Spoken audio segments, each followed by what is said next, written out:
આગળ વાત કરીશું કોંગ્રેસના ધારાસભ્ય તુષાર ચૌધરીનું નિવેદન સામે આવ્યું છે।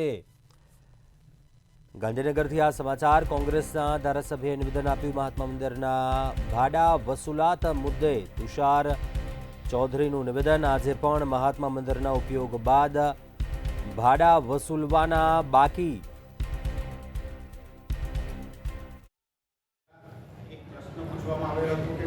ગાંધીનગર ખાતે આવેલ મહાત્મા મંદિરમાં 31/2025ની સ્થિતિએ છેલ્લા 2 વર્ષમાં થયેલ સરકારી અને ખાનગી કાર્યક્રમોમાં કેટલી રકમ ભાડા પેટે વસૂલવાની બાકી છે, જેના જવાબમાં સરકારશ્રીએ જણાવ્યું છે કે સરકારી કાર્યક્રમોમાં 2022માં 22,68,432 રૂપિયા, 2023માં 86,67,610 રૂપિયા અને 2024માં 1,99,1,99,98,154 રૂપિયા એમ કુલ સરકારી 3,33,72,076 રૂપિયાની રકમ આજે પણ વસૂલવાની બાકી છે।